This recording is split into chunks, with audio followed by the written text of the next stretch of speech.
नमस्कार, माझं नाव अविनाश कुर्डेकर. आता मी बिर्ला हॉस्पिटलच्या समोरच्या बाजूला समर्थ करिना सोसायटीत राहतो. ॲक्च्युली हा फ्लॅट घ्यायचा आमचा काही तसा काय विचार नव्हता.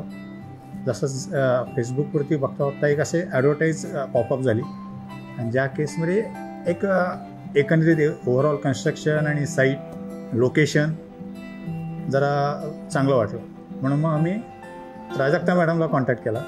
त्यांच्याकडनं एक बेसिक इन्फॉर्मेशन त्यांनी पाठवली. त्याच्यानंतर ॲक्च्युली आम्ही साईट व्हिजिट केली. साईट व्हिजिट केल्यानंतर असं लक्षात आलं की ही साईट बऱ्याच ठिकाणांना ॲक्सेसिबल आहे. BRT रोड्स जवळ आहे, PCCOE कॉलेज जवळ आहे आणि SB पाटील कॉलेज जवळ आहे आणि आकुर्डी निगडी हे सगळे ॲक्सेसिबल आहे. नंतर शीतल मॅडम भेटल्या. शीतल मॅडमनी ॲक्च्युली प्रोजेक्टची इन्फॉर्मेशन दिली, सॅम्पल फ्लॅट बघितले. सॅम्पल फ्लॅटमध्ये ओव्हरऑल जे काय आहे ते ट्रान्सपरंटली त्यांनी सांगितलं. कशा रीतीने फ्लॅट आहे, 908 जे काय स्क्वेअर फीट आहेत कसे कॅल्क्युलेट केले, काय ॲम्युनिटीज मिळणार, काय नाही मिळणार, काय किती स्क्वेअर फूटचा फ्लॅट आहे. ॲक्च्युली फ्लॅट घ्यायची आमची जशी घेण्यासाठी असं आलेलं नव्हतं, फ्लॅट बघायला आलेलो होतो. पण ओव्हरऑल फ्लॅट एकंदरीत असा चांगला वाटला जेणेकरून आम्ही बुक केल्याशिवाय राहू शकलो नाही. आज आता फ्लॅट बुक केलेला आहे आम्ही.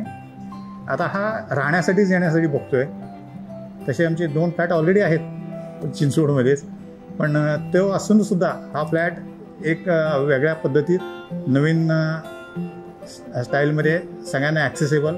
कारण माझी मुलगी इथे सिम्बॉसिसला होती, त्याच्यामुळं रोज ती जायची यायची याच रस्त्याने.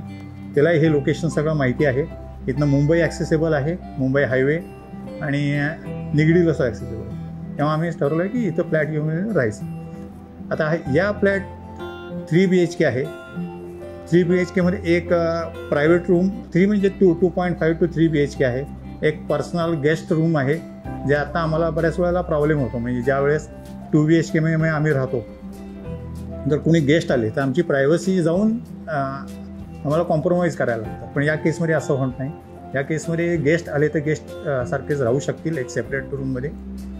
ओव्हरऑल या बिल्डिंगचे जे काय सॅम्पल फ्लॅट आहे की ज्या प्रकारचे तुमच्या ब्रोशर्समध्ये मेन्शन केलेले आहेत त्या प्रकारचे जर विट्रिफाईड टाईल्स असतील किंवा बाकीचे जे वॉलच्या टाईल्स असतील, ज्या प्रकारचं किचन ओटा आहे एक वेगळ्या पद्धतीचा आहे. एकंदरीत असे आम्हाला कॉन्फिडन्स आहे की हा प्रोजेक्ट व्यवस्थित आहे. इथं आल्यानंतर मला एक लक्षात आलं की युनिफॉर्मवरले लोक होते. म्हणजे जे काय मारुती जे काय हे आहे बिझनेस किंवा बिल्डर्स, मी पहिल्यांदा फर्स्ट टाईम युनिफॉर्ममधले लोक बघितले. म्हणजे युनिफॉर्ममधले जर ज्या ठिकाणी युनिफॉर्म असतात त्या ठिकाणी त्यांची एक डिसिप्लिन असते, त्यांचे एक वे ऑफ वर्किंग असतं, एक सिस्टमॅटिक वेने ते काम करतात. इथं आल्यानंतर आम्हाला लक्षात आलं की नंतर त्या शीतल मॅडमने आम्हाला सौरभ सरांना भेटवलं. सौरभ सरांशी डिटेलमध्ये आम्ही कमर्शियल डिस्कशन केलं. कमर्शियल डिस्कशन करताना त्यांनी पूर्णपणे ट्रान्सपरन्सी ठेवली की तुमचे हा कॉर्नरचा फ्लॅट आहे, तुम्हाला याची कॉस्ट कशी असणार आहे, पार्किंग तुम्हाला कसं मिळणार आहे, त्याचा ॲक्सेसेबल पुढच्या बाजूला कशी स्पेस ओपन राहणार आहे किंवा जे काय असेल ते. म्हणजे त्यांनी हाईड काही कुठली गोष्ट केली नाही. जे काय आहेत म्हणजे त्याचे प्रत्येक एरियाचे काही प्रोज असतात, कॉन्स असतात. ते दोन्ही प्रोज कॉन्स त्यांनी एक्सप्लेन केलेले आहेत. ठीक आहे, आपला एरिया हा एवढा वेळ आहे, एवढ्याच्यामध्ये तुम्हाला हे मिळणार आहे. आणि ह्या ट्रान्सपरन्सी बघूनच आम्ही इम्प्रेस झालो आणि या ठिकाणी फ्लॅट बुक करायचं ठरवलं. आज आम्ही फ्लॅटचं रजिस्ट्रेशन केलं आहे.